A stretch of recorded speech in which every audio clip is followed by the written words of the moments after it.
I am an Emmy award-winning Foley artist, an avid guitar collector, a Taiwanese American,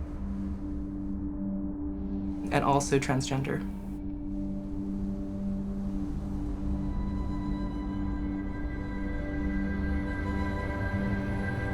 I was very young when I learned what it meant to be trans.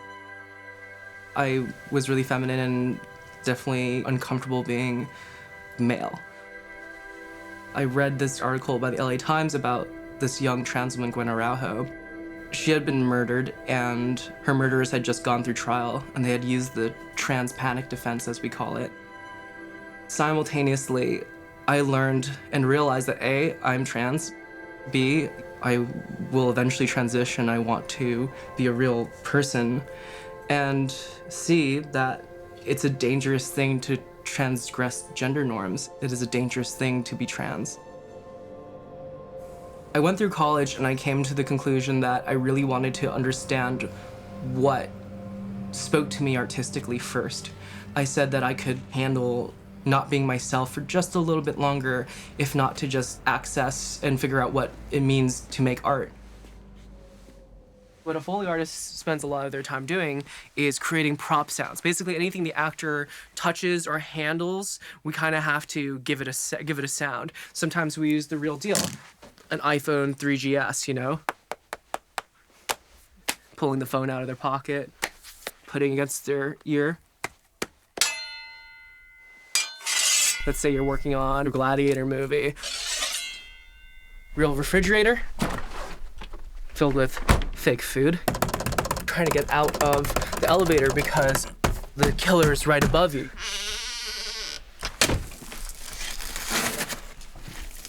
And you're watching the screen and you're timing it out. And getting all these right textures, all these right sounds, and performing them perfectly in sync with what you see on screen. That's what makes the job really hard. When you put on those shoes and you're walking a character, you stop being yourself. Your body disappears, and for those moments, you become the sound. You become the character. For those moments, I didn't have to be in the world of the living. You know, I was in the world of the film. Every moment I got gave me another bit of relief from struggling with my body.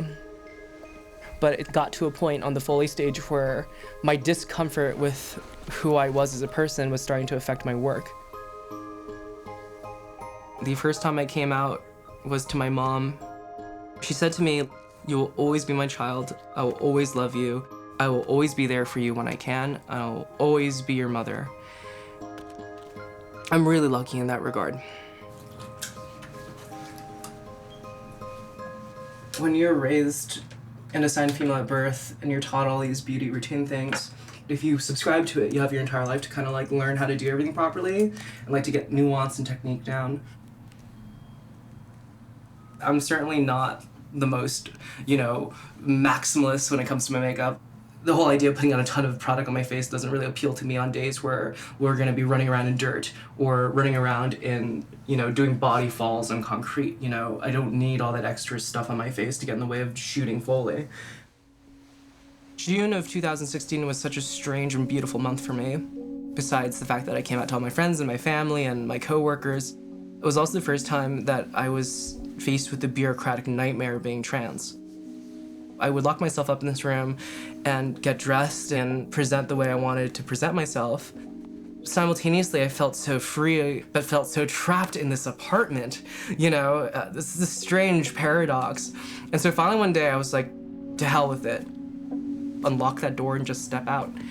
And so I walked down the street, I went to the Metro North station, and I bought a ticket to go to work. And when you buy a monthly Metro North pass, it says male or female on it. I let the station agent determine my gender.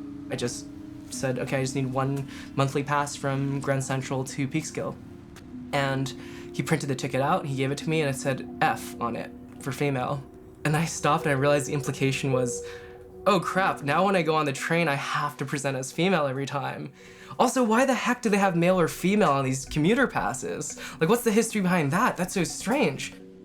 All of a sudden, in that one moment, I had kind of set myself up to come out of the closet. My mom's so funny, she was telling me that I walk too much like a bro. Sometimes I like all shoulders, you know? It's just really funny because it's like, it's all affectations, it's all characteristics. And it's just so strange because in the world of filmmaking, we use these things to help tell a story and help reconstruct reality. Right when I started transitioning, even my boss and my coworkers were like, yeah, your Foley went from being like not bad to like pretty good. And I think a lot of it was the fact that finally, for the first time, I felt comfortable in my own skin. Not too long after I came out, we had gotten word that we were nominated for an Emmy.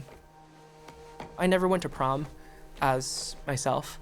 I never had a Sweet 16. I'd never been to a wedding as Joanna. I never experienced all these formal things. I was just really lucky to have this great moment where, you know, literally months after starting my transition, I got to go up there and represent the trans community and represent Taiwanese Americans and represent Foley artists and say, here I am, and take me for what I am, and thank you very much for the award. I always went to LGBT Pride. I always went to the marches, but this year I'm going to actually march in Pride with APCHA, which is the Asian Pacific Islanders Community Health Association. APCHA is one of the beautiful, safe places that I have in the city where I get my gender affirmed and where I get my health care and my primary care. And it means a lot to me to go from being someone who is sitting by the sideline to someone participating to someone marching with an actual cause, with an actual organization that has helped me survive in this freaking crazy world we live in. I like to think that somewhere out there, there's gonna be some other closeted person sitting there, and maybe they'll see me walking the parade and say, if she can do it, I can do it.